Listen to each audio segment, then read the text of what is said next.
Okay, Nanny's doing it in 2 parts, okay, guys? We'll see if that works okay. Okay, more of the story.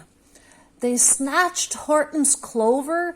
They carried it off to a black-bottomed eagle named Vladikoff, a mighty strong eagle of very swift wing.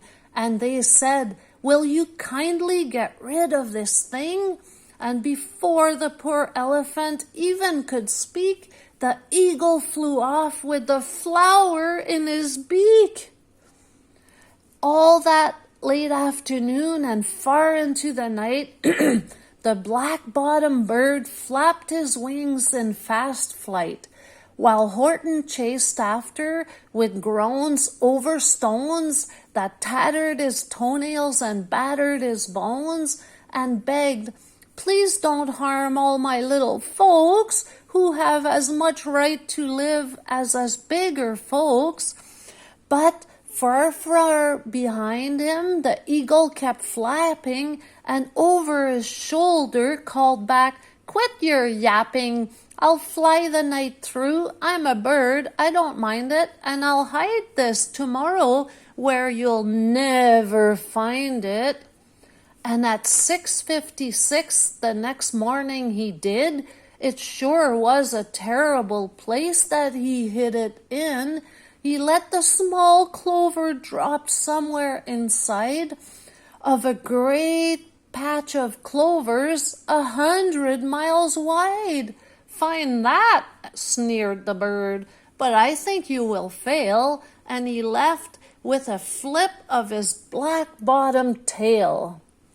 "I'll find it," cried Horton. "I'll find it or bust. I shall find my friends on my small speck of dust." And clover by clover with care, he picked up and searched them and called, "Are you there?"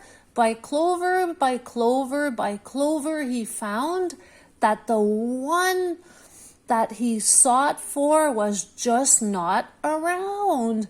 And by noon, poor old Horton, more dead than alive, had picked, searched, and piled up 9,005. Then, on through the afternoon, hour after hour, till he found them at last on the 3,000,000th flower. "My friends," cried the elephant, "tell me, do tell, are you safe? Are you sound? Are you whole? Are you well?" From down on the speck came the voice of the mayor. "We really had trouble, much more than our share. When that black-bottomed birdie let go and we dropped, we landed so hard that our clocks have all stopped. Our teapots are broken, our rocking chairs smashed, and our bicycle tires all blew up when we crashed. So Horton, please," pleaded the voice of the mayor, "will you stick by us while we're making repairs?" "Of course," Horton answered. "Of course I will stick. I'll stick by you folks through thin and through thick." "Humph," humphed the voice. "For almost 2 days you've run wild and insisted on chatting with persons who've never existed. Such carrying-ons in our peaceable jungle. We've had quite enough of your bellowing bungle. And I'm here to state," snapped the big kangaroo, "that your silly, nonsensical game is all through." And the young kangaroo in her pouch said, "Me too."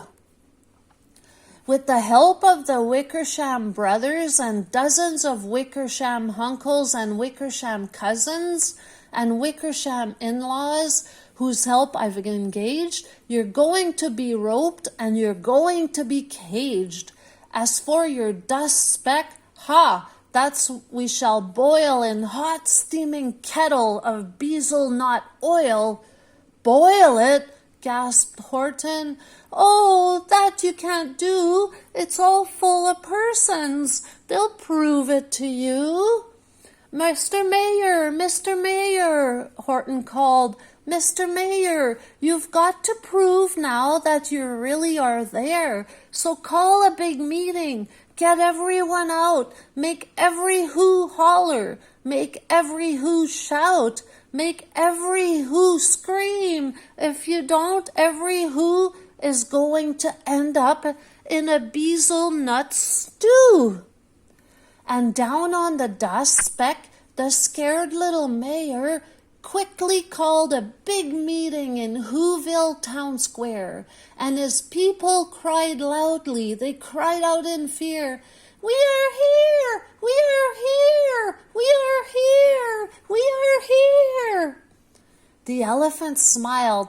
That was clear as a bell. You kangaroos surely heard that very well. All I heard, snapped the big kangaroo, was the breeze and the faint sound of wind through the far distant trees. I heard no small voices, and you didn't either. And the young kangaroo in her pouch said, "Me neither." "Grab him," they shouted, and caged the big dope. Lasso his stomach with 10 miles of rope. Tie the knots tight so he'll never shake loose, then dunk that dumb speck in the beetle-nut juice.